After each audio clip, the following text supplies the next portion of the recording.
Bem,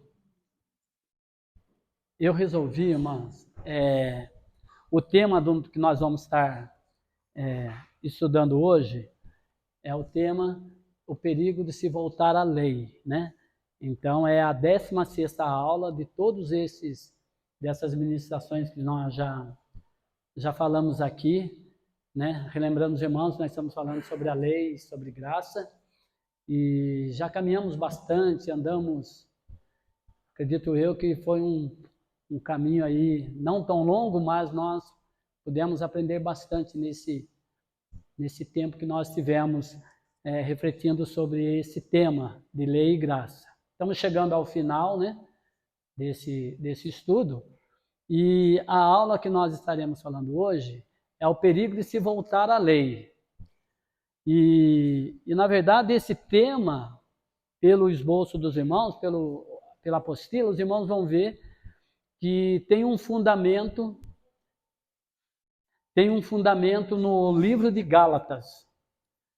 Tem um fundamento que o autor, né, ele buscou no livro de Gálatas para poder a gente poder estar trabalhando esse tema, que é o perigo de voltar à lei. Nós andamos já nesse estudo falando sobre a graça de Deus, falamos sobre a lei, né? E falamos bastante sobre a graça, que a graça não anula a lei, mas a lei, ela teve uma parte da lei que se cumpriu em Cristo, tem a lei moral, enfim, nós falamos bastante sobre isso. E esse ensino de hoje, ele tem como base falar dos irmãos que retornaram, que estavam retornando à prática da lei. Como tem um fundamento, basicamente um fundamento na carta aos Gálatas, eu achei por melhor passar um vídeo que é mais didático, é um vídeo rapidinho, né, de uns 10 minutinhos, que faz parte da minha aula, mas que eu peço para os irmãos, inclusive os irmãos que estiverem muito atrás, se quiserem se aproximar mais um pouco, que a Rafa vai passar aqui para a gente. Está no jeito já, né, Rafa? A gente vai apagar as luzes e os irmãos podem ouvir melhor essa pequena explanação do livro de Gálatas. Vou trazer um melhor entendimento para os irmãos daquilo que nós vamos falar, tá bom?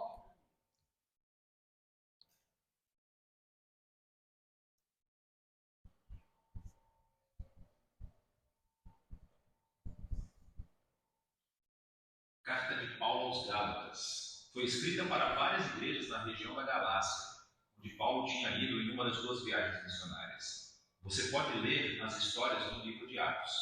Ele escreveu essa importante carta sentindo uma profunda paixão e frustração. Aqui está a história por trás dela. O cristianismo começou como um movimento judaico-messiânico em Jerusalém, mas a sua mensagem era para toda a humanidade, e assim rapidamente se espalhou para além de Israel. No tempo de Paulo como missionário, havia tantos não-judeus quanto judeus no movimento de Jesus, e isso desencadeou um enorme debate que conhecemos no livro de Atos, capítulo 15. Historicamente, o povo da Aliança de Deus estava focado em um grupo étnico, Israel, e eles foram separados através das práticas ordenadas da Torá, como a circuncisão dos homens, comer coxo, observar o sábado. E havia muitos cristãos judeus que acreditavam que, para todos esses não-judeus realmente se tornarem parte da família de Deus, eles precisavam obedecer às leis da Torá. E assim, alguns desses cristãos judeus acabaram vindo para as igrejas da Galácia. Eles estavam falando mal de Paulo, exigindo a circuncisão de todos esses homens não-judeus cristãos. E muitos deles foram circuncidados. E quando Paulo soube disso, ele ficou com o coração partido e irritado. E eis que surge essa carta. Primeiro, Paulo desafia os Gálatas com seu resumo da mensagem do Evangelho sobre o Messias crucificado.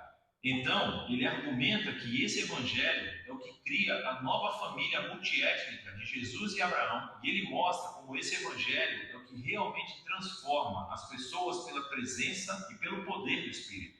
Ele começa expressando sua perplexidade por os Gálatas terem abraçado um Evangelho diferente. É o evangelho promovido por esses cristãos que falam mal de Paulo e exigem a circuncisão. Então, Paulo defende primeiro a autenticidade da sua mensagem e a autoridade como um apóstolo. Ele foi enviado pelo próprio Jesus ressuscitado para ir ao mundo não judeu.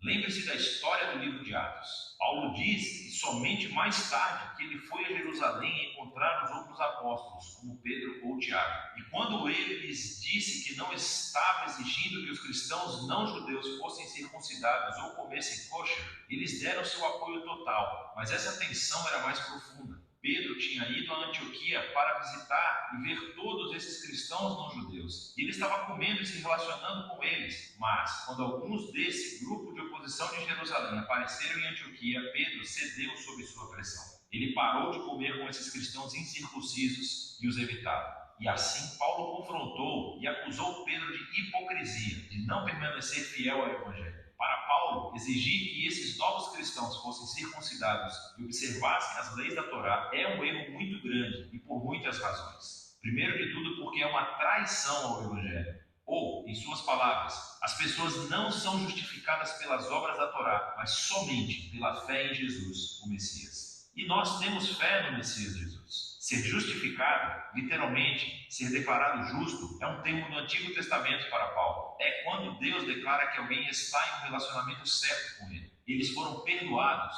receberam um lugar na família de Deus e estão sendo transformados pela graça de Deus. E é a convicção de Paulo que ninguém pode ser justificado observando os mandamentos da Torá, senão somente pela fé em Cristo Jesus. Esta é uma frase densa que pode se referir à fidelidade do próprio Jesus para viver e morrer em nosso favor. Ou poderia se referir à nossa própria confiança e devoção a Jesus. De qualquer forma, a mensagem é clara. As pessoas são justificadas apenas ao confiar no que Deus fez por elas através de Jesus, não pelo que elas fazem por si mesmas. No coração do Evangelho de Paulo está a afirmação de que, quando as pessoas confiam no Jesus Messias, o que é verdade sobre ele se torna verdadeiro sobre elas. Sua vida, morte e ressurreição se tornam deles. Ou, em suas palavras, eu fui crucificado como o Messias. E não sou eu quem volta à vida, é o Messias que vive em mim. E a vida que agora vivo, eu vivo pela fé no Filho de Deus, que me amou e se entregou por mim.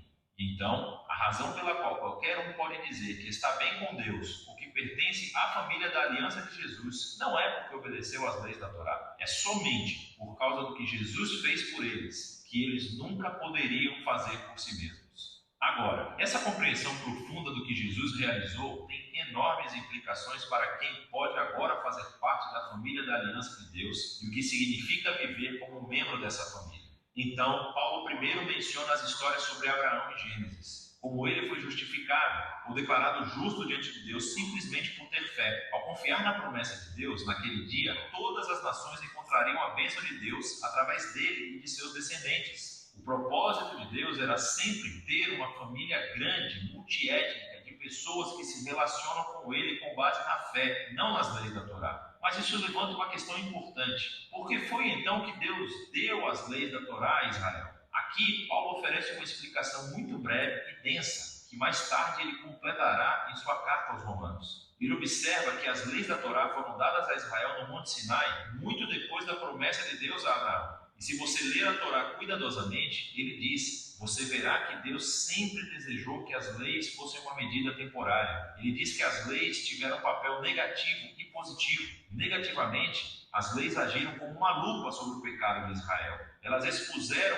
como Israel compartilhou a condição humana pecaminosa, constantemente se rebelando contra a lei de Deus. E assim, a lei, que é boa, acabou pronunciando Israel e toda a humanidade como culpados. Ou, em suas palavras, as leis aprisionavam todos sob o poder do pecado, mas as leis também tinham um papel positivo. Elas agiam como um professor rigoroso da escola, que mantinha Israel na linha, até a vinda da prometida descendência de Abraão, o Messias. E quando o Messias veio, ele cumpriu o propósito das leis em favor de Israel. Jesus foi o fiel israelita que realmente amou a Deus e ao próximo e, como rei de Israel, morreu para levar em si a maldição e consequência do fracasso de Israel e trazer a redenção. E agora, através de Jesus, a descendência de Abraão, a bênção de Deus pode chegar a todas as pessoas, independente da sua etnia, status social ou gênero. Para Paulo, não faz sentido exigir que que os cristãos não judeus observem a Torá. Esse tipo de exigência age como se Jesus não tivesse cumprido a promessa de Deus ou lidado com os nossos pecados.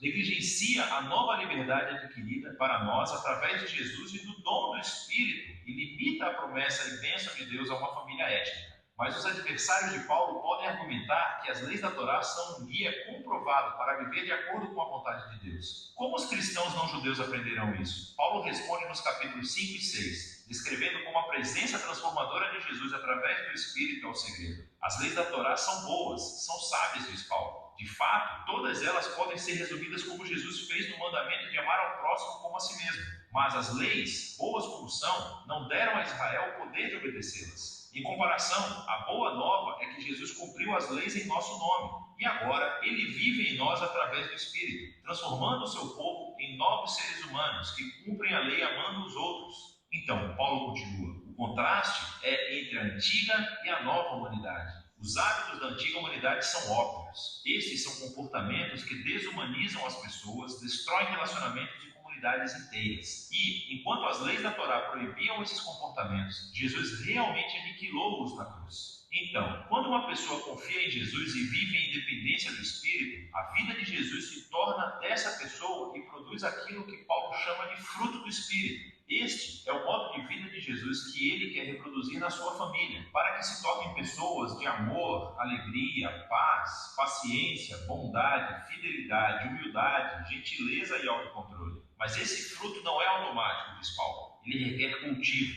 assim como o fruto real. Ou, em suas palavras, se vivemos pelo Espírito, temos que nos manter em sintonia com o Espírito. Isso requer intencionalidade. Temos que aprender a podar os nossos velhos hábitos e cultivar novos. E, ao fazê-lo, somos levados pelo Espírito à medida que Jesus renova as nossas mentes e corações e nos torna pessoas que amam a Deus e aos outros. E assim, o povo de Jesus cumpre o que Paulo chama de Torá do Messias.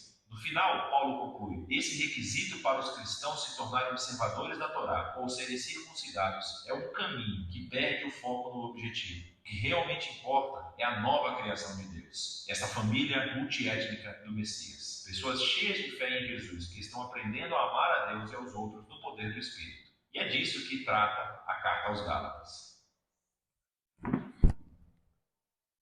Bom, né, irmãos? Bem explicado, né?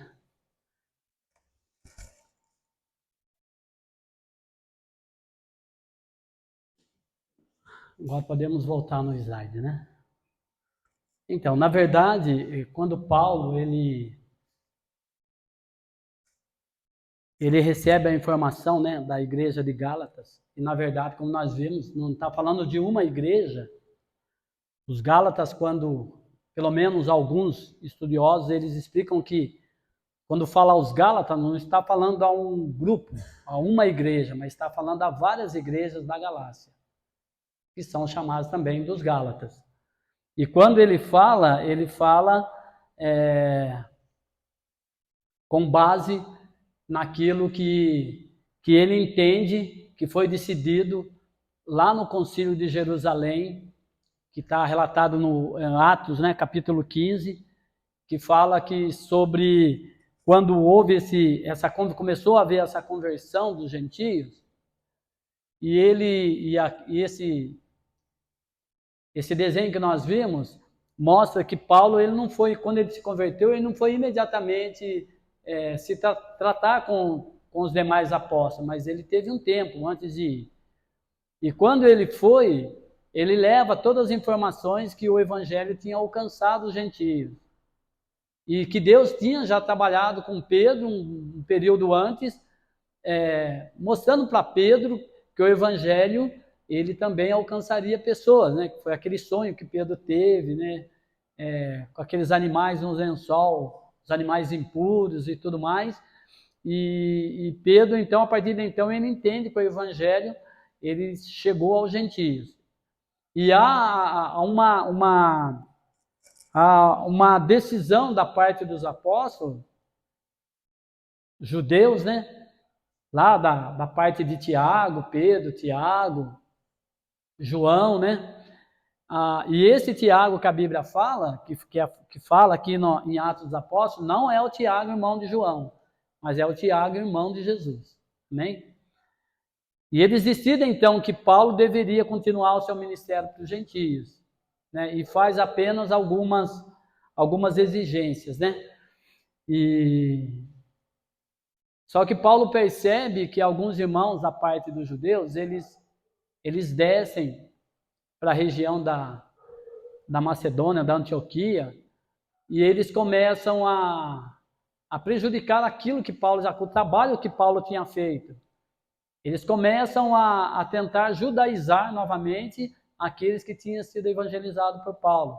E tentam mostrar para eles que antes de eles serem cristãos, eles precisavam ser judeus.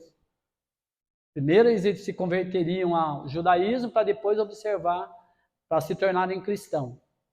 Então essa apostila que nós vamos passar por ela agora, vai dizer toda essa manifestação que Paulo teve, aquilo que Paulo escreve, aquilo que Paulo escreveu, relacionado ao perigo de se voltar à lei. Pode mudar? Então aqui, o que aconteceu com os Gálatas, né? Daí ele escreve, no capítulo 3, do versículo 1 até o 5, faz parte da carta de Paulo, que ele escreve: ô insensatos Gálatas, quem vos fascinou? Em algumas tradições, nós vamos encontrar quem vos enfeitiçou, né? Quem enfeitiçou vocês, né? Quem te fascinou para não obedecerdes à verdade? A vós, perante os olhos de quem Jesus Cristo foi evidenciado, crucificado entre vós. Só quisera saber isto de vós: recebeste o Espírito pelas obras da lei ou pela pregação da fé? Sois vós tão insensatos que, tendo começado pelo Espírito, acabeis agora pela carne. Será em vão que tenhais padecido tanto, se é que isso também foi em vão? Aquele, pois, que vos dá o Espírito e que opera maravilhas entre vós, o faz pelas obras da lei ou pela pregação da fé? Alguns dizem que Paulo estava muito bravo mesmo. E que essa carta, normalmente as cartas de Paulo, elas eram ditadas. E havia alguém que escrevia. Essa daí foi do próprio punho. Diz que Paulo pegou a caneta e ele, sabendo disso, ele escreveu de próprio punho para as igrejas da Galácia, para os irmãos Gálatas. Quando fala que eles estão aprendendo um evangelho que não tinha sido pregado. E ele diz estar entusiasmado, ele está assustado com aquilo que ele está vendo. Os Gálatas, há tão pouco tempo, eles estão se rendendo a um evangelho diferente do que ele pregou. Então, aqui nós vamos ver sobre essa questão, que quem estava levando um outro tipo de ensinamento eram os judeus que tinham se convertido ao cristianismo, porém, eles não gostavam de Paulo, da mensagem de Paulo, e eles então, com toda a autorização da liderança da igreja, eles descem para Antioquia para fazer uma espécie de uma evangelização. E no ponto de vista deles, vão fazer uma evangelização correta. Porque a evangelização que Paulo fez está errada. Primeiro, eles questionam também o ministério do apóstolo Paulo. Eles questionam o chamado do apóstolo Paulo. Em segundo, eles vão levar essas informações, né, que nós vamos ver, que é a questão da lei mosaica, em que todos aqueles que no caso eram gentios e queriam se converter para o judaísmo, o primeiro passo era a questão da circuncisão. Eles tinham que passar pelo primeiro passo, a circuncisão. Se fazia a circuncisão e daí eles entravam para o judaísmo e começavam a praticar o judaísmo, que era tudo aquilo que nós já sabemos, que nós já aprendemos aqui o que era a lei de Moisés, que são basicamente 613 ordenanças para que os judeus piedosos cumprissem. Os fariseus, além de cumprir essas 613 ordenanças, os judeus ainda tinham a tradição que eles colocavam, ainda endossava mais, ainda colocava algumas coisas a mais, acrescentava alguma coisa a mais. Se tornava mais pesado ainda. E esses judeus que eles tinham ido para Antioquia, eles queriam evangelizar novamente, fazer o caminho que o apóstolo Paulo fez e tentar mostrar para eles que o apóstolo Paulo, ele, na evangelização dele, estava errado. Que primeiro eles precisavam observar a lei, e afirmando que Jesus, né, Jesus era judeu, e que Jesus tinha sido circuncidado, e que Jesus nasceu, o Cristo, né, que Paulo pregava, ele era judeu. E daí nós vamos ver que o livro de Gálatas ele vai tratar sobre essa questão, mas vamos por parte. Então, sobre a questão da circuncisão. A tentativa de judaizarem os gentios. E daqui foi aquilo que eu falei para os irmãos, né? A respeito disso, Paulo, então, ele vai lá em Jerusalém, junto com aqueles que cooperavam com ele, e ele leva todas essas informações para os irmãos, que no caso eram os colunas da igreja, chamado o apóstolo Pedro, o Tiago, que era irmão de Jesus, mais João, né? E mais alguns que estavam lá. E quando Paulo chega lá, Paulo explica tudo aquilo que Deus tem feito, ele coloca tudo aquilo que Deus fez e continuava fazendo através deles, para os gentios. E ali ele tinha, obviamente, o apoio do apóstolo Pedro, porque Pedro já tinha feito isso com Cornélio. Em Atos dos Apóstolos, no capítulo 10, nós vamos ver que Pedro ele prega para Cornélio, que era um gentio, né? E de repente ele percebe que Deus visita aquela casa, derrama o Espírito Santo, enfim. E ele então, ele entende aquilo que Paulo está falando, porque ele teve essa experiência. Então Paulo tinha alguns que entendiam o ministério dele, que estava com ele. Porque o ministério de Paulo começa com a conversão de Paulo, mas Paulo começa pregando para judeus. Até uma parte de Atos dos Apóstolos, nós vamos ver Paulo pregando só para judeus, só pregava nas sinagogas, até um momento em que ele entende que o ministério dele não seria mais para os judeus, seria para os gentios. Então ele se dedica, a partir de então, o seu ministério direciona só para os gentios. E ele começa as viagens missionárias deles, pregando só para gentios. Pregava para judeus, mas o foco dele era gentios. E para os gentios, lógico, da onde que Paulo tirou da cabeça todas essas coisas? Paulo foi alguém que foi chamado por Deus. O próprio Cristo chamou. Né? Em Atos dos Apóstolos, no capítulo 9, né, fala sobre a conversão de Paulo, que foi uma coisa tremenda. Então ele não foi chamado para ser apóstolo pelos outros apóstolos, ou não foi escolhido por homens, ele foi escolhido por Deus. E ele quer dizer aqui, quando ele vai defender o seu ministério, ele vai dizer que ele foi chamado por Deus. E todos aqueles que são apóstolos, na verdade, são chamados por Deus. Apóstolo é aquele que é chamado por Cristo para fundamentar, para dar fundamento à igreja. Esses são os apóstolos. Até esses dias eu estava conversando com o Gilmar, quantos se titulam apóstolos nos dias de hoje? E diz que um apóstolo, eles vão receber galardão de apóstolo. Os irmãos concordam? Cada um de nós vamos receber um galardão de acordo com aquilo que você fez, com o ministério que você exerceu. Se você deu um copo de água a um dos pequeninos, como diz Jesus, você vai receber o seu galardão. Aquele que se titula ser apóstolo hoje, ele vai receber o galardão de apóstolo, junto com quem? Com todos aqueles que foram apóstolos. Que a Bíblia fala que foram os 12 que Jesus escolheu, mais Paulo. Tirando 12, né? Daí tem o Judas que sai fora, mas teve um outro que entrou no lugar, mais o apóstolo Paulo. Então o galardão vai ser comparado com eles. Então aquele que se titula apóstolo hoje, e nós vemos que não são poucos, são muitos, que se titulam apóstolos nos dias de hoje, eles vão ser colocados em evidência com esses. Né? Os apóstolos que...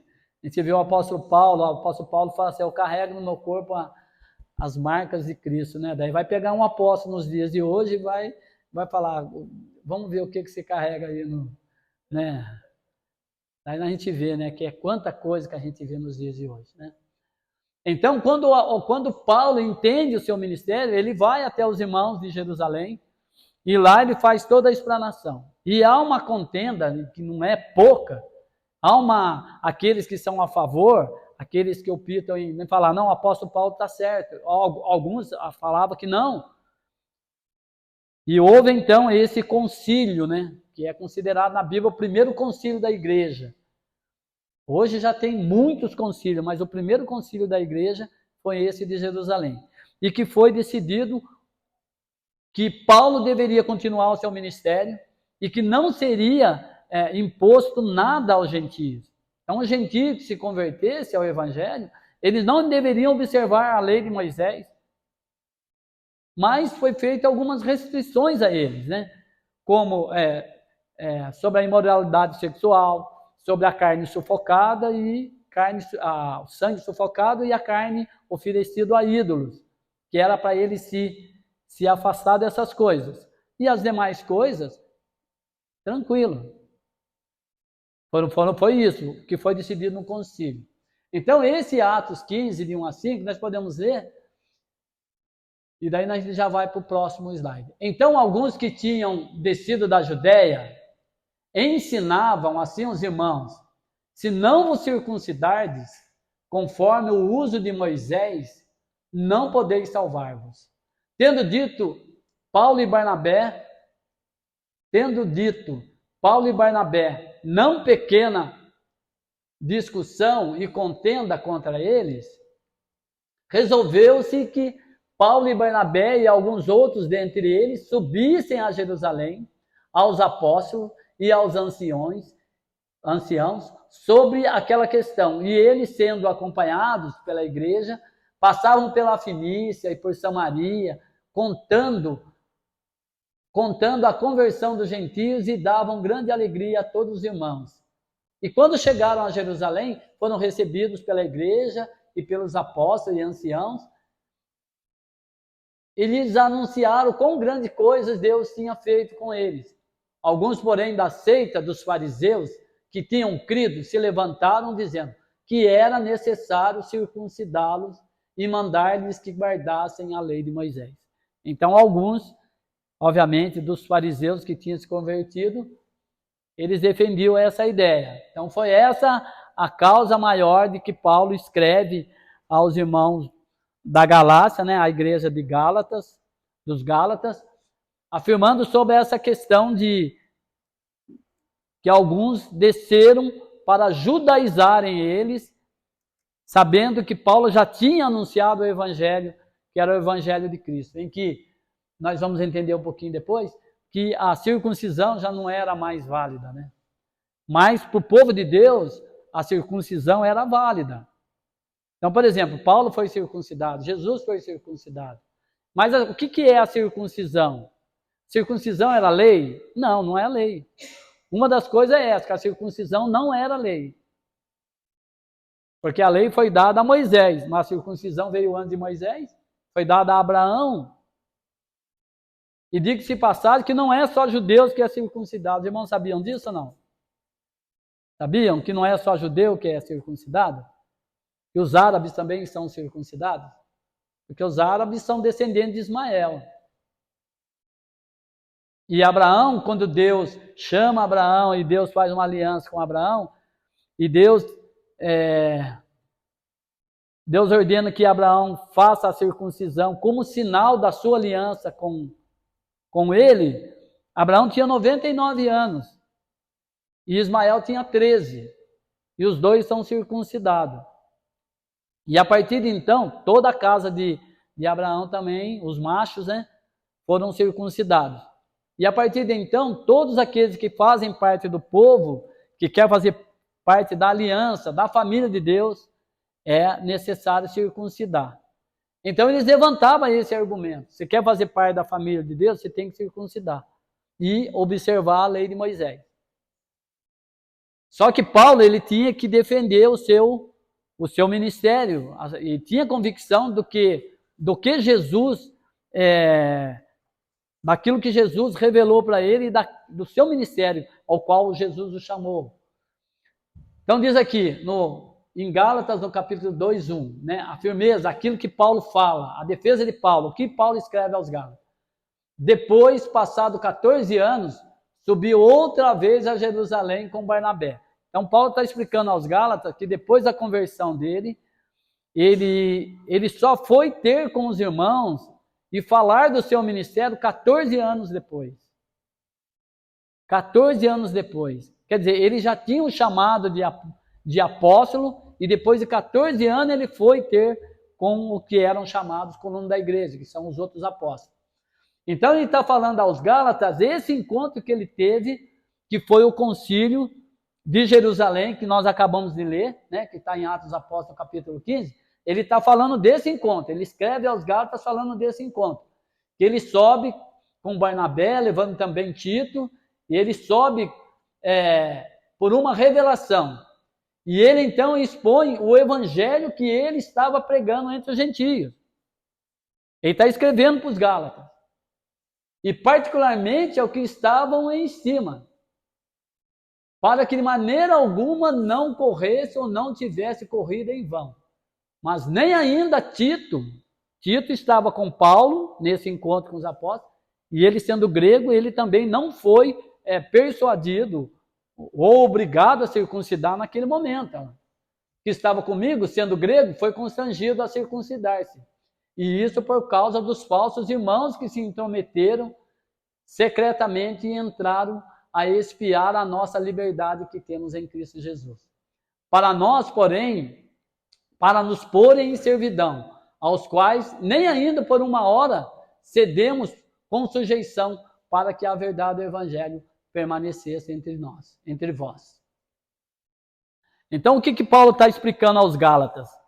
Que quando ele teve que retratar esse assunto, porque esses irmãos que saíram lá da Judéia, sabendo que Paulo estava pregando para os gentios, eles descem com a intenção de prejudicar o ministério de Paulo. Primeiro porque eles não aceitavam Paulo, porque Paulo era um judeu, era um fariseu e agora convertido. Então eles tinham uma certa rejeição por Paulo. Segundo, porque eles não aceitavam o fato de os gentios simplesmente crer em Jesus e fazer parte da mesma promessa que eles estavam fazendo, só isso. E nós já falamos que não é só isso, é que o apóstolo Paulo vai dizer sobre esse evangelho da graça que ele recebeu e começou a pregar entre os gentios, que é o evangelho que nós conhecemos, que é o evangelho da graça. Não é que nós devemos abrir mão das coisas e agora nós temos liberdade, não precisamos fazer nada. Mas algumas coisas nós precisamos observar sim pela palavra de Deus. Existem as leis que nós falamos, que nem toda a lei foi abolida. Lembra que nós falamos aqui que nem toda a lei foi abolida. Cristo veio cumprir a lei, e cumpriu a lei, como nós vimos ali nessa explanação do desenho que nós passamos ali, diz que Cristo foi o único israelita que cumpriu a lei, amando a Deus de todo o coração e o próximo. Então Jesus ele pega todo o mandamento e resume em si mesmo, amando a Deus de todo o coração e amando o próximo como a ti mesmo. Então Paulo está dizendo aqui que esse evangelho que ele prega para os gentios, ele prega a fé em Jesus, que é pela graça. É o evangelho da graça que alcançou os gentios. Mas esses judeus, eles não aceitavam esse tipo de evangelho. Eles achavam que, tudo bem, o evangelho, vocês vão aceitar Jesus e tal, mas vocês têm que fazer alguma coisinha aí. É como se nós olhássemos nos dias de hoje e víssemos uma pessoa que vir para a igreja e ser abençoada e a gente fala, mas tem que fazer alguma coisa, gente, tem que observar alguma coisa. É muito pouco. Dá a entender que o evangelho, dá a entender não, o que eles queriam que os Gálatas entendessem que somente a fé em Jesus não era suficiente. Mas a graça é suficiente para nós. A graça é suficiente. E um desses fundamentos da graça, também nós podemos lembrar que os reformadores, quando eles houve a reforma, né, protestante e tudo mais, a igreja católica, ela pregava, porque até então não existia outra igreja, só existia a igreja católica. Então, o que ela pregava sobre a salvação, mas a fé em Jesus, mas se você quiser ir para o céu, você precisa fazer alguma coisa. Não, mas eu não consigo fazer nada, então você tem que pelo menos desembolsar alguma coisinha. para ganhar um pedacinho do céu. Então, na tentativa de impor nas pessoas que é muito fácil você somente crer e ir para o céu, você tem que ter um sacrifíciozinho aí para fazer. Quer dizer, o sacrifício de Cristo não foi suficiente na cruz do Calvário, ele não foi, então você tem que fazer alguma coisinha a mais. Então, mais ou menos foi isso que os judeus queriam fazer com os gentios. E dessa forma, na Idade Média, antes da Reforma Protestante, havia a indulgência, que era uma forma das pessoas pagarem um pedacinho do céu. E havia também aquela doutrina que hoje nós conhecemos, que ainda existe, que é a doutrina do purgatório. Que diz assim, a pessoa se arrepende dos pecados, tem os pecados perdoados, mas e daí? Então, mas daí se ela voltar a pecar de novo, daí ela já se arrependeu uma vez, agora vai para o purgatório.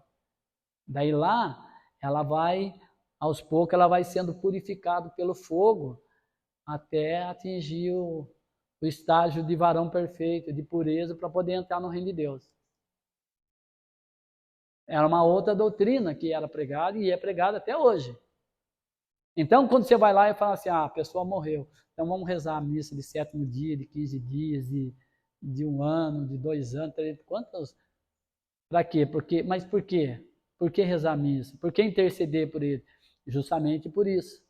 Porque essa pessoa pode ser que ela tenha uma passagem por esse lugar e as nossas intercessões vão fazer com que ela possa sair de lá o mais rápido possível.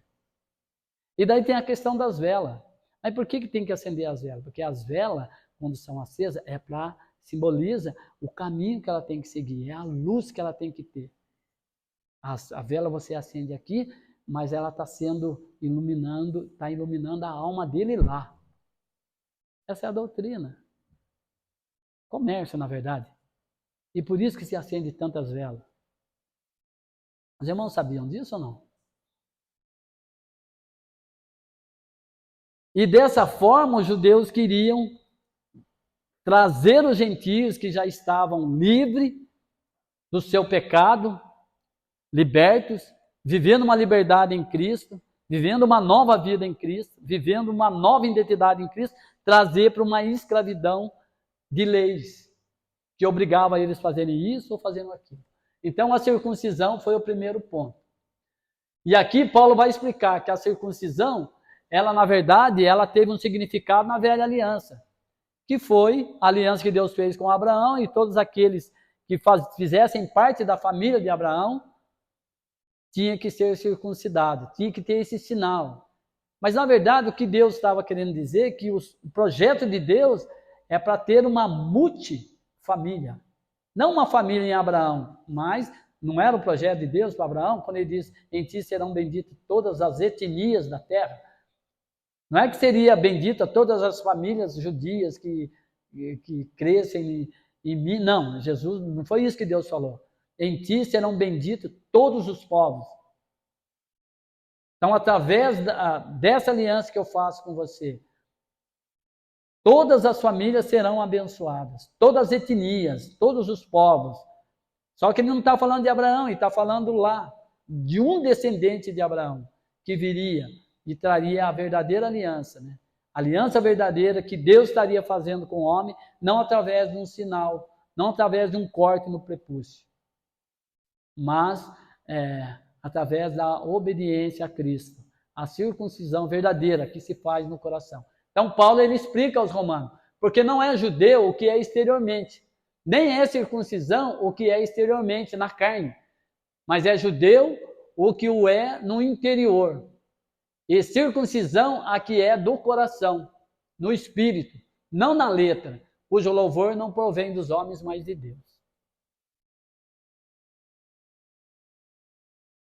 Colossenses 2,11, ele fala também da circuncisão, na qual também estáis circuncidados com a circuncisão não feita por mão de despojo do corpo, dos pecados da carne.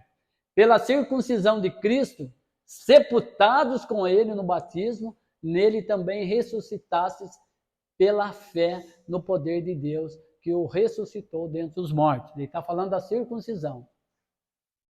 Então a circuncisão é a circuncisão do coração, né?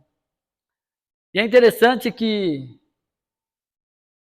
para fazer parte da família de Abraão, e você fazer parte, você tinha que ter esse sinal na sua carne, o sinal da circuncisão, que implicava justamente nesse corte no prepúcio, esse corte, essa coisa dolorosa que se fazia e se faz até nos dias de hoje, né? Se faz até nos dias de hoje. Hoje se fazem muito também a circuncisão, não só árabe como judeus, mas também tem alguns lugares, alguns países que fazem a circuncisão por questão sanitária. É uma outra coisa, mas fazem. Mas na Bíblia não é a circuncisão. Pode até ser que Deus, em primeiro plano, Deus queria utilizar isso como um sinal. Tem a ver com a religião, com a identidade. Em segundo, talvez por um sentido de higiene, alguma coisa que se fazia, o que hoje se faz e a ciência justifica dessa forma, né? Para não dar infecção, essas coisas. Mas, na verdade, nós entendemos que a circuncisão que é feita é quando nós despojamos da nossa carne, do nosso velho homem. E a nova vida que nós adquirimos em Cristo, ela vai sendo desenvolvida, vai crescendo em nós. As implicações desse tipo de retrocesso na fé. O que isso implica para aqueles que foram aceitos por Deus, eles aceitaram o evangelho que Paulo pregou, que é o evangelho da graça, porém agora eles estão retrocedendo a lei, e houve pessoas lá que circuncidaram e começaram a observar a lei, e que exigiu que Paulo fosse lá e falasse, escrevesse essa carta dura para eles. Porque, na verdade, eles só tiveram esses irmãos, que são irmãos porque se converteram. Mas esses irmãos, com segundas intenções, que foram lá e pregaram um evangelho diferente aos Gálatas, trazendo essas informações que deveriam se observar a lei, começando pela circuncisão e outras coisas mais que nós vamos ver. Esses irmãos, na verdade, eles tinham interesse de ir contra o apóstolo Paulo. Então tinha essa questão também. E aqui, Paulo vai falar sobre a implicação. Você pode ser cristão, mas você pode observar a lei. Mas espera aí. Mas se você observa a lei, você está, de uma certa forma, você está negando, você está dizendo que aquilo que Cristo fez por você é insuficiente. E que você precisa fazer algumas coisas a mais para ajudar na sua salvação. Então, o mérito não seria totalmente de Cristo, mas seria um mérito de Cristo e um mérito um pouco seu, porque você também teve o seu esforço de guardar a lei, porque os judeus, para eles, a observância da lei resultava em salvação. Mesmo eles não conseguindo cumprir toda a lei, eles observavam a lei com o objetivo de serem salvos, de serem justificados por Deus. Essa salvação, na verdade, tem o sentido de... eles não viam a salvação como hoje nós vemos, mas eles queriam ser justificados diante de Deus. Então, a observância na lei trazia essa justificação para eles. E Paulo vai escrever para eles, não. O que justifica você não é você guardar a lei, mas é você crer em Cristo. Porque o único que observou a lei e cumpriu a lei, e não pelo espírito da lei, mas ele cumpriu a lei pela obediência, foi Cristo Jesus. E ele fez um ato por todos nós. Então você hoje não precisa cumprir a lei, porque ele já cumpriu no seu lugar. Você hoje não precisa fazer nenhuma obra da lei. Estou falando da lei, e eu vou voltar a dizer que a lei, existe a lei moral de Deus, que além de estar nos livros de Moisés, antes de Moisés, essas leis morais já existiam. O qual Jesus depois ele fala em Mateus 5, e ele dá uma apertada ainda, né? Não matarás, né? Eu porém vos digo, né? Se você irá no seu coração, você já matou seu irmão, né? Então, não adulterarás, mas aquele que eu, porém, vos digo, que se você tiver um pensamento impuro na sua mente em relação a uma mulher, você já adulterou com ela. Então, são essas questões que fazem parte da lei moral. Essa não foi anulada. Essa permanece. Mas, às vezes, relacionada às leis cerimoniais, por exemplo, que está relacionada às festas, à pureza, tudo teve cumprimento em Cristo. Tá certo? Então vamos lá. Eis que eu, Paulo, vos digo, que se vos deixar de circuncidar, Cristo de nada vos aproveitará. E de novo protesto a todo homem que se deixa circuncidar, que está obrigado a guardar toda a lei. Separados estáis de Cristo, vós os que vos justificais pela lei. Da graça tendes caído. Porque nós, pelo Espírito da fé, aguardamos a esperança da justiça. Porque em Jesus Cristo, nem a circuncisão, nem a incircuncisão tem valor. Mas sim a fé que opera pelo amor. Correis bem. Quem vos impediu para que não obedeçais à verdade? Essa persuasão não vem daquele que vos chamou. Estão sendo persuadidos. Então, Paulo já adverte. Essa persuasão que vocês estão tendo não é daquele que vos chamou.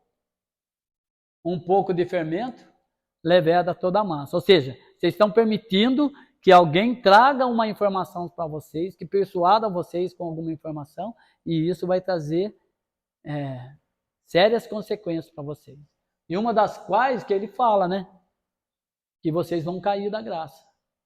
A graça não vai ter mais validade na vida de vocês. Porque se vocês se deixarem circuncidar, então vocês vão ter que cumprir toda a lei também que pede. Como ninguém cumpriu a lei. Volta um pouquinho, Rafa, por favor. Fermento leveda toda a massa. E confio de vós no Senhor, que nenhuma outra coisa sentireis. Mas aquele que vos inquieta, seja ele quem for, sofrerá a condenação. Eu, porém, irmãos, se prego ainda a circuncisão, porque sou, pois perseguido. Se eu prego ainda a circuncisão, porque sou perseguido. Logo, o escândalo da cruz está aniquilado. Eu queria que fossem cortados aqueles que vos andam inquietando. Então, Paulo está dizendo, olha, se eu sou perseguido como sou, não é porque eu prego, se eu prego a circuncisão, então porque eles me perseguem. Então, vocês sabem que eu não prego a circuncisão. Essa informação, quem está sendo persuadindo vocês, não tem nada a ver comigo. E daí ele vai falar daquilo que a igreja dos Gálatas receberam. Primeiro foi a questão da circuncisão e depois a questão das festas, né? Então, por exemplo, gentios, eles não observavam mais a lei, mas eles levaram. Vocês vão ter que ser circuncidados. Depois nós vamos ver mais para frente que eles vão falar também sobre a questão da pureza, dos alimentos, mas eles falam também sobre as festas. Paulo tem uma declaração aos Colossenses: portanto, ninguém vos julgue pelo comer ou pelo beber, ou por causa dos dias de festa, ou de lua nova, ou dos sábados, que são sombra das coisas futuras, mas o corpo é de Cristo. Um faz diferença entre dia e dia, mas outro julga iguais todos os dias. Cada um esteja inteiramente seguro em sua própria mente. Aquele que faz caso do dia, para o Senhor o faz. E o que não faz caso do dia, para o Senhor o não faz. O que come, o Senhor come, porque dá graças a Deus. E o que não come, para o Senhor não come, e dá graças a Deus. O que Paulo está dizendo é que se você quiser guardar algum dia, tudo bem, mas você não pode julgar ninguém. Aquele que não julga. Se você quiser falar assim, bom, eu vou tirar um dia para me santificar o Senhor. Toda segunda-feira eu vou santificar o Senhor. Amém, ok. Não, eu vou tirar o sábado, porque o sábado tá, tudo bem, pode tirar, e pode santificar a sua vida, pode fazer o que você quiser. Dá graças a Deus e faça para o Senhor. Mas não julgue aquele que não faz. Porque aquele que não faz, ele entende que outro dia ele pode fazer, não precisa ser no sábado. Porque o sábado que eles falam, isso aí é uma outra questão que depois a gente pode abrir um leque, uma outra oportunidade para falar, sobre os legalistas, que aqui vai falar, mas não vai falar propriamente do que nós estamos falando, sobre a questão do sábado. Ah, mas o sábado, ele está nos 10 mandamentos, né? Está lá, nos 10 mandamentos, que é considerado, né, leis não abolidas, né? Ou seja, as leis todas foram abolidas, mas os 10 mandamentos eles passaram e aparecem lá no Novo Testamento, Jesus falando, né? Só que Jesus ele deu um outro sentido ao sábado. O sábado, Jesus fala, o sábado foi feito para o homem e não o homem para o sábado. Então Jesus ele quer dizer o seguinte, no sábado, todos os dias são dias de Deus. Todos os dias você tem que viver em santidade para Deus.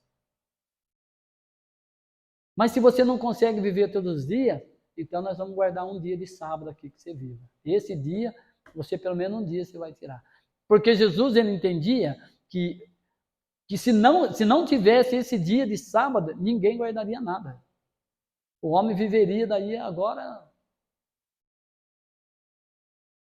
Então Jesus ele entende, olha, o sábado foi dado para o homem vivê-lo. Então no sábado, o homem não falar isso, não falar aquilo, porque é um dia que já que ele não consegue guardar todos os dias, ele não consegue lembrar do Senhor todos os dias, então pelo menos um dia da semana. A intenção de Moisés ter escrito essa lei do sábado foi baseado nisso. Mas quando Cristo ele fala que todos os dias é o dia do Senhor, meu pai trabalha sábado e trabalha qualquer dia. Ele está dizendo, se nós estivermos no Senhor, a lei do sábado, ela não tem validade para nós nenhuma. Todos os dias são importantes, todos os dias você pode agradar a Deus. Não precisa ser necessariamente o sábado. Agora, isso aí, cada um sabe, de repente você gosta, você quer um dia especial para você sentar e guardar o sábado, ou seja, uma segunda-feira, seja um domingo, seja qual dia for. Tudo bem, você pode fazer. Você pode quiser guardar 7 dias da semana servindo o Senhor, você pode. Mas você não pode julgar o outro. Não pode querer que o outro faça aquilo que você está fazendo. É isso que o apóstolo Paulo está falando. Uns fazem separação de dia, outros não. Então, um acha que deve guardar alguns dias, outros acham que não. No mesmo sentido, está relacionada à comida, que nós vamos ver ali. A comida, alguns entendem que tem que comer só legumes. E que diga-se de passagem que é muito bom. Só comer legumes, frutas, né? É bom, mas tem alguns que gostam de carne. Que também não é ruim. É bom também. Então vamos comer os dois, tranquilo. Mas tem pessoas que não querem. Se você não come, é para Deus que você não come. Então você dá graças a Deus, oferece a Deus e não come, está tudo certo. Mas se você come, tanto faz legume ou carne, você dá graças a Deus e come e está tudo certo. Porque essas coisas que estão na lei teve cumprimento em Cristo. Cristo ele cumpriu a lei. O que teve cumprimento em Cristo, você não precisa fazer. Mas você tem que estar em Cristo. É isso que Paulo está falando. Olha, vocês têm que estar em Cristo. E não será cobrado nada de vocês isso. Mesmo porque vocês são gentios. E essas ordenanças foi dada para judeus. Mas para Deus não existe judeu nem gentio, não existe. Para Deus todos os povos são iguais. Então aqui, quando a observância das datas se torna um problema, né? Guardais dias e meses, e tempos e anos. Então quais as datas que eles Os gentios não guardavam nada, eles guardavam os dias das festas pagãs que eles tinham. Mas os judeus tinham pelo menos 3 festas importantes, que era a festa dos pães asmo, do pão sem fermento, a festa da sementeira, que era chamada a festa de Pentecoste, que era chamada a festa de 7 semanas, né? Das 5 semanas, por isso que é penta. Pentecoste, vem de 5, né? Festa de 5 semanas. E tinha a festa das cabanas, né? Festa dos tabernáculos, que hoje chama festa Sucote, né? Então, cada festa dessa, ela tinha um significado. A festa da Páscoa, né, que é o pão asmo, a gente sabe o significado, é a saída do povo do Egito, né, que teve cumprimento em Cristo. A festa das primícias, das sementes, né, que é a das primícias, que é a festa de Pentecoste, teve cumprimento porque Jesus se tornou as primícias. Entre os irmãos, Jesus é a primícia de um reino novo, de um mundo novo. Jesus, ele é a primícia. Então, quando a gente diz o céu já foi inaugurado, muitos ressuscitaram, né? Muitos ressuscitaram. Mas a ressurreição mesmo só teve uma, só de Jesus. Lázaro ressuscitou, mas depois ele voltou a morrer novamente, né? Alguns irmãos que a Bíblia fala, como Elias, Enoque, esses homens não morreram, não, pelo menos a Bíblia não fala que eles morreram, mas eles foram levados, foram transladados, né? Foram levados. Moisés não ressuscitou, mas ninguém achou o corpo dele também. Mas ressurreição, o que é ressurreição? Somente uma, é a ressurreição de Jesus. Jesus é a primícia de todos os irmãos. Um dia todos nós, se permanecermos firmes, né? A mesma semente que estava em Jesus, desde as primícias, semente de Jesus, que se desenvolveu e dentro dele, está dentro de nós. É o mesmo Espírito, é a mesma semente. É uma semente que germinou em Jesus. Por isso que ele fala, se o grão de trigo cair na terra, fica ele só, mas se ele morre, ele vai dar muita semente. E uma dessas sementes caiu em nós. E nós temos essa semente da ressurreição dentro de nós. Se nós permanecermos firmes, o mesmo Espírito que ressuscitou Jesus irá nos ressuscitar também. Então, Jesus é a primícia. Entre todos os mortos, Jesus foi a primícia. Amém? Então, a festa de Pentecoste também teve cumprimento em Cristo Jesus. Daí nós temos a festa das cabanas, que é chamada também a Sucote, né? Os irmãos sabem que festa que é essa? Até nos dias de hoje, essa festa é feita em Jerusalém.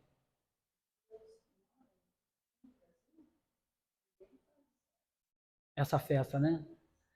Então, eles por 7 dias, eu acho, não falo memória, é 7 dias, os judeus, né, eles cumprem essa festa, eles celebram essa festa, esse momento, num certo período, né, que é feita essa festa, eles não dormem dentro de casa, eles fazem barraca, cabanas para fora. Logicamente, lá em Israel tem diversos tipos, né, de cabana. Tem os ricos lá, que você vai ver a cabana dos ricos lá. Eu morava naquela cabana lá, ó. Ah, não fez.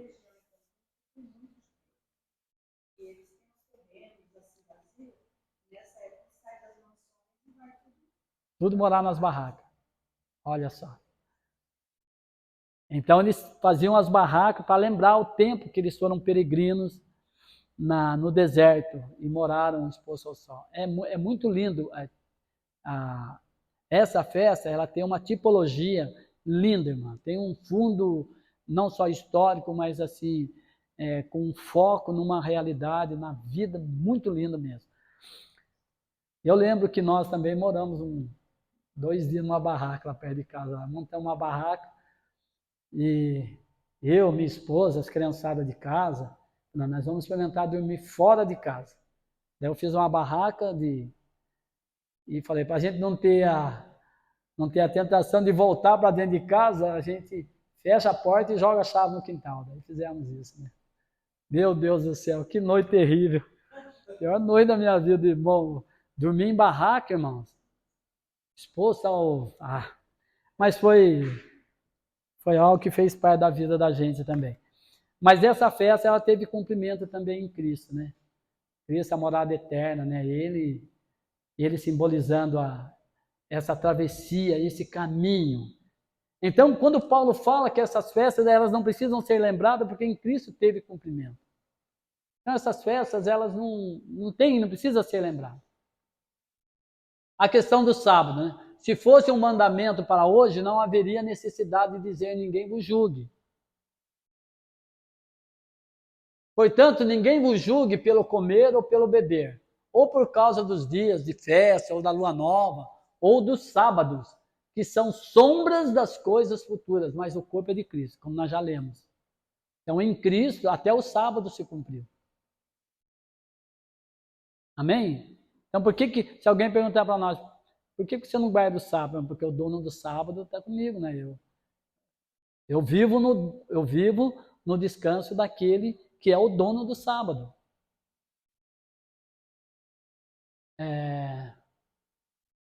Romanos, né? Um faz diferença entre dia e dia, mas o outro julga iguais todos os dias. Cada um esteja inteiramente seguro em sua própria mente. Aquele que faz caso do dia, para o Senhor o faz, e o que não faz caso do dia, para o Senhor o não faz. O que come para o Senhor come, porque dá graças a Deus, e o come. O que não come, para o Senhor não come, e dá graças a Deus. Nós já lemos isso daí. Tipologia do sábado, porque em certo lugar disse assim do dia 7º, e repousou Deus de todas as suas obras no 7º dia. E outra vez, nesse lugar, não entrarão no meu repouso. Visto, pois, que resta que alguns entrem nele, e que aqueles a quem primeiro foram pregadas as boas novas, não entraram por causa da desobediência. Determina outra vez um certo dia, hoje, dizendo por Davi, muito tempo depois, como está dito, hoje se ouvirdes a sua voz, não endureçais o vosso coração, porque se Josué lhe houvesse dado repouso, não falaria depois disso de outro dia. Portanto, resta ainda um repouso para o povo de Deus, porque aquele que entrou no seu repouso, ele próprio repousou de suas obras, como Deus das suas. Então, aqui está dizendo que a sombra do sábado, ela ainda não teve um cumprimento completo, vamos dizer assim. Nos dias de Josué, quando Josué introduz o povo na terra prometida, ali seria o descanso, todo mundo entenderia, aqui agora está tranquilo, nós vamos descansar numa terra que emana leite e mel. Mas não foi, porque mais tarde Davi teve que falar que ainda há um descanso em que nós devemos alcançar. Então, esse descanso, nós estamos falando de um descanso relacionado às promessas de Deus, esse descanso, eu creio que é quando nós estivermos na glória, né? Lá não haverá mais choro, não haverá mais tristeza, não haverá mais morte, não haverá mais noite, né? Esse é o descanso que todos nós queremos, que todos nós desejamos, que é um descanso porque nós vamos entrar no descanso de Deus. Amém? A questão dos alimentos, nós falamos um pouco, mas ainda há alguma coisa para a gente ler. Alimentos impuros no Novo Testamento. O que nós entendemos com alimentos puros e impuros, né? No Concílio de Jerusalém, que os irmãos foram lá em Atos 15, então os apóstolos, né, e mais propriamente Tiago, ele decide então que Paulo deveria continuar pregando o evangelho, porém, que os gentios, eles deveriam se abster, né? Deixar do sangue sufocado. O que seria o sangue sufocado? E isso é importante a gente falar hoje, porque continua como ordenanças para os judeus, né? Não como ordenança, mas como uma advertência. Se vocês não fizerem isso, se vocês fizerem isso, se abster, vocês estarão fazendo coisas boas. Então, por exemplo, o que seria se abster do sangue sufocado? O que os irmãos entendem como sangue sufocado? Posso dar um exemplo? Um animal que morre atropelado, um exemplo. Eu fazia muito isso porque eu morava perto da Dutra, né? Então, de vez em quando atravessava um boi e pá! Morria um boi na Dutra.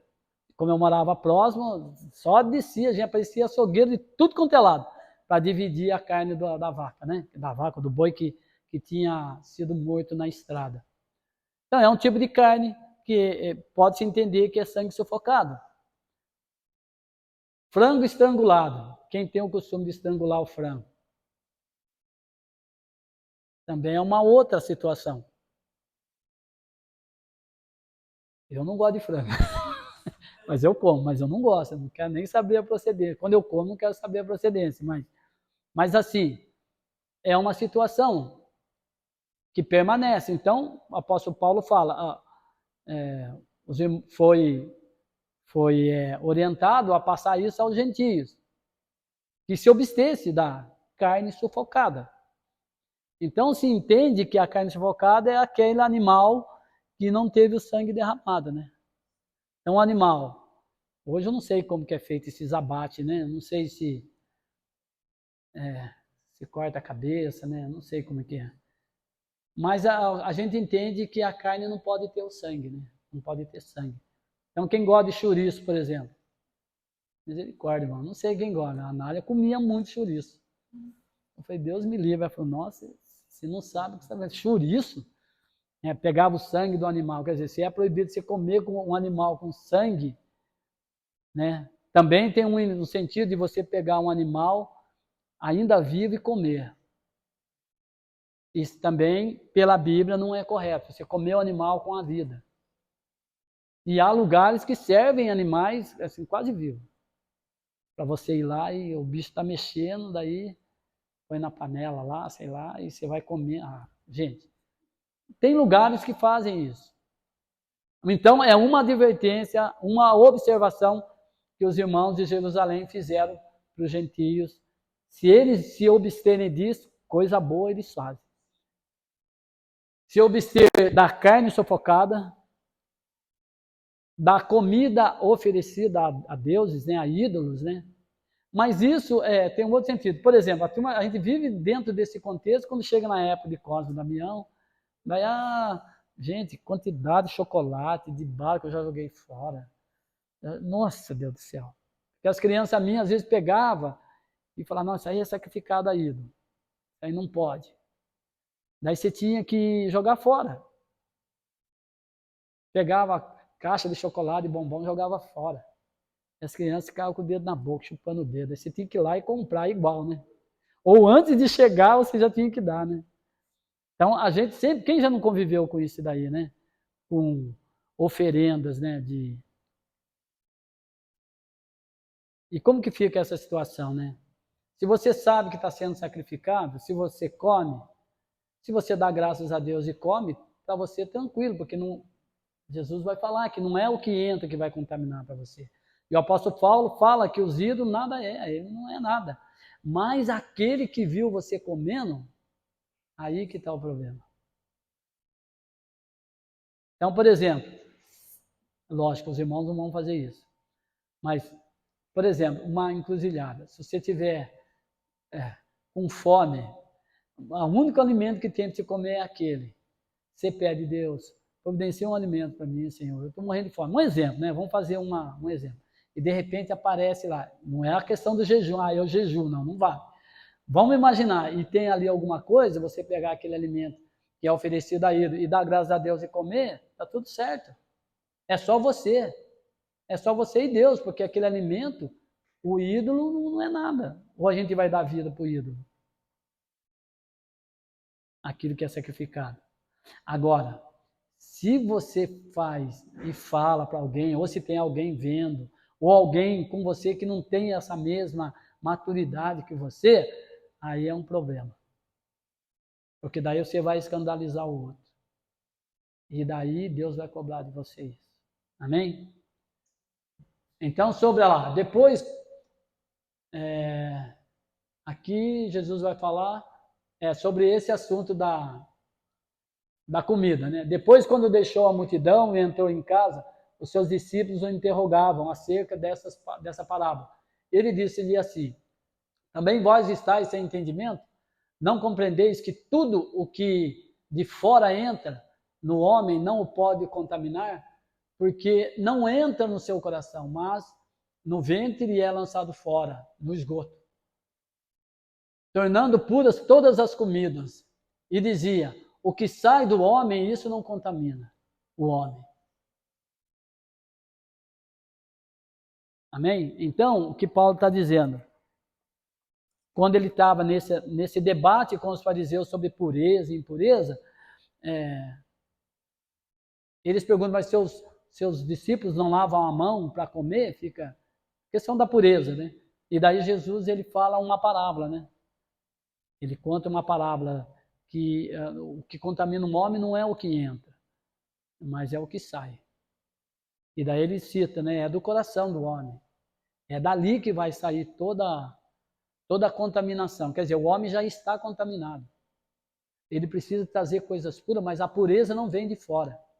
A pureza, ela vai ter que vir de dentro. Eu não consigo me purificar simplesmente encostando numa coisa pura. Essa coisa pura não vai me purificar, porque a impureza está dentro de mim. Os judeus não entendiam isso, eles entendiam que se eles fossem para a cidade, eles tinham que voltar e tinham que lavar tudo. Lavava a mão, lavava a cabeça. E se um fariseu visse uma mulher de longe, ele já desviava e ia lá por lá. Porque na mente dele ele imaginava, se aquela mulher estiver impura, e às vezes ela tocar em mim, eu vou ficar impuro por 7 dias. Daí já fazia um outro caminho. Essa era a questão da pureza. Eles entendiam o que é a pureza. A impureza como a pureza estava fora. E Jesus fala, vocês limpam o exterior do copo, mas o seu interior está cheio de rapina, cheio de imundícias, né? Como um sepulcro que ele fala, né? E é verdade, hoje a gente vai no Dia das Almas, a gente vai no cemitério, você vê as pessoas pintando os túmulos, né? Deixando tudo bonitinho. Eu fazia muito isso, morava perto do cemitério. Ia lá, pintava os túmulos, deixava tudo bonitinho, aquela planta, ficava um jardim, ficava lindo. Na antiguidade já se fazia isso. E Jesus fala, vocês adornam, né, os sepulcros, vocês dão caiação, deixa tudo bonitinho. Mas dentro está cheio de ossos, cheio de coisa podre. E Jesus assemelha eles com os sepulcros caiados, né? Então Jesus quer ensinar que não é as coisas, nós não somos contaminados pelas coisas que entram. Está falando dos alimentos, amém, irmãos? Dos alimentos. Então, nada que você come pode fazer mal à sua saúde, é lógico. Ah, vou comer carne de porco, pode fazer mal à sua saúde. Ah, vou comer uma buchada de bode. Pode fazer, é ruim, eu nunca comi. Pode fazer mal à sua saúde, mas dizer que vai contaminar você, não vai. Contaminar o seu coração, não vai. Amém? Ora, quanto ao que está enfermo na fé, recebei-o. Não em contenda sobre as dúvidas, porque um crê que de tudo se pode comer, o outro que é fraco come legumes. O que come não despreza o que não come, e o que não come não julgue o que come, porque Deus o recebeu por seu. Quem és tu que julgas o servo alheio? Para o seu próprio Senhor, ele está em pé ou cai, mas estará firme, porque poderoso é Deus para o firmar. Amém? Eu sei e estou certo no Senhor Jesus, que nenhuma coisa é de si mesma imunda, a não ser para aquele que a tem por imunda. Para esse é imundo. Ué, se eu chegar e falar assim, não, isso aqui é imundo, isso aqui eu não vou comer. Ok, é imundo seu, então não come. Ué, não é imundo? Eu, por exemplo, não gosto de miúdo de porco. Olha o miúdo de porco, Deus me livre, isso eu não como, para mim não serve. Para mim, eu não... Agora o outro vai e come. Mas é imundo para mim, mas para ele, se ele gosta, ele come. Né? A única restrição de alimentos no Novo Testamento. Conhecidas são, olha lá, Atos dos Apóstolos, no capítulo 15, né, que nós já lemos. Conhecidas são de Deus desde o princípio do mundo, todas as suas obras. Por isso julgo que não se deve perturbar aqueles que dentre os gentios que se converteram a Deus. Se converteram a Deus. Nós já lemos, né? Que se converteram a Deus. Ou seja, todas as coisas que Deus fez é pura. Diante de Deus, as coisas são puras. A questão do legalismo. A santidade não é mera observância de ordenança. Então se entende que Paulo está combatendo aquilo que foi pregado aos irmãos da Galácia. Então, quando ele fala a respeito de santidade, ele vai dizer que a santidade ela não tem base na observância das ordenanças. Como, por exemplo, como eu falei, um fariseu ele se achava santo por cumprir os mandamentos. Daí vem Jesus.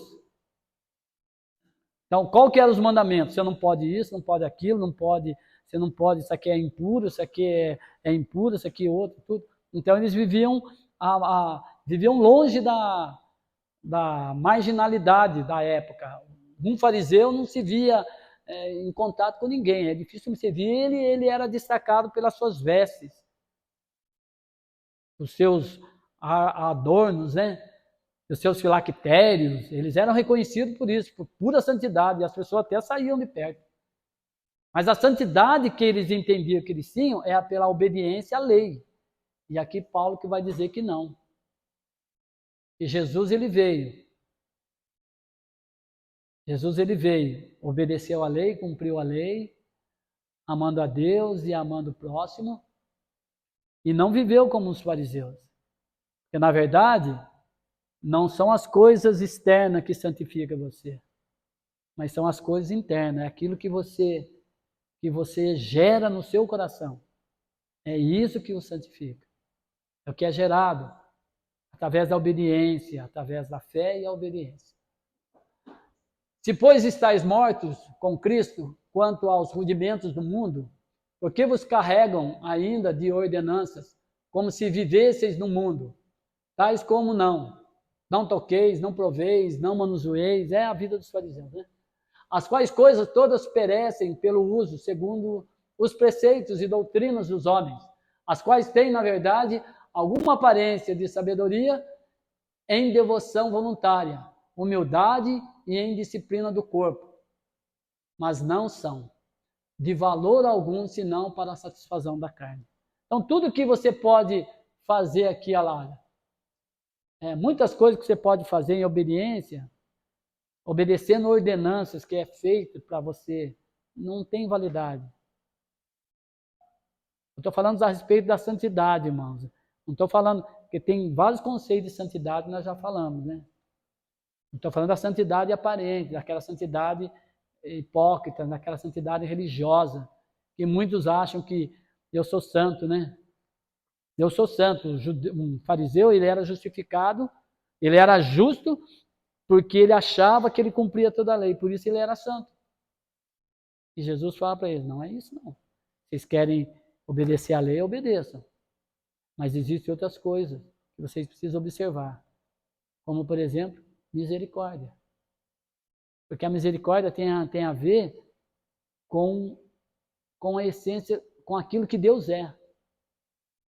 E se você não tem misericórdia, tudo que você faz não serve para nada, porque nós estamos falando de santidade como referência a Deus. Ser santo porque eu sou santo. Então a santidade, a referência de santidade que nós temos é de Deus. Não é outra santidade, eu não tenho referência, não posso comparar com um irmão, falar que o irmão é santo, tem que ser santo que nem ele. A referência de santidade está em Jesus, está em Deus, né? Amém, irmãos? Tudo começando lá de dentro. Mortificai, pois, os vossos membros que estão sobre a terra. A fornicação, a impureza, a afeição desordenada, a vil concupiscência, a avareza, que é a idolatria, pelas quais coisas vem a ira de Deus sobre os filhos da desobediência. Nas quais também em outro tempo andasse, quando viveis nelas. Mas agora despojai-vos também de tudo, da ira, da cólera, da malícia, da maledicência, das palavras torpes da vossa boca. Não mintais uns aos outros, pois que já vos despistes do velho homem com os seus feitos, e vos vestistes do novo, que se renova para o conhecimento segundo a imagem daquele que o criou. Santidade de dentro para fora, e não o contrário. Condutores cegos, que coais um mosquito e engolis um camelo. Ai de vós, escribas e fariseus hipócritas, pois que limpais o exterior do copo e do prato, mas o interior está cheio de rapina e de intemperança, como nós lemos. Fariseu cego, limpa primeiro o interior do copo e do prato, para que também o exterior fique limpo. Ai de vós, escribas e fariseus hipócritas, pois que sois semelhantes aos sepulcros caiados, que por fora realmente parecem formosos, mas interiormente estão cheios de ossos, de mortos e de toda a imundícia. Assim também vós, exteriormente pareceis justos aos homens, mas interiormente estáis cheios de hipocrisia e de iniquidade. Jesus revelou que viver a justiça de Deus não só controlar os atos exteriores, mas ter um coração cheio de Deus. Ouviste o que foi dito aos antigos, não matarás, mas qualquer que matar será réu de juízo. Ouviste o que foi dito aos antigos, não cometerás adultério.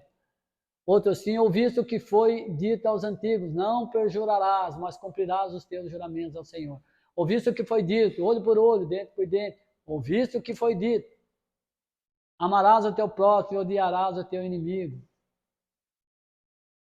Santidade é possível pela graça divina, porque a nossa glória é esta, o testemunho da nossa consciência de que, com simplicidade e sinceridade de Deus, não com sabedoria carnal, mas na graça de Deus temos vivido no mundo, e de modo particular convosco. Portanto, cingidos os lombos do vosso entendimento, sede sóbrios, e esperar inteiramente na graça que se vos ofereceu, na revelação de Jesus Cristo, como filhos obedientes, não vos conformando com as concupiscências que antes havia em vossa ignorância, mas como é santo aquele que vos chamou, sede vós também santo, em toda a vossa maneira de viver, porquanto está escrito, sede santos, porque eu sou santo.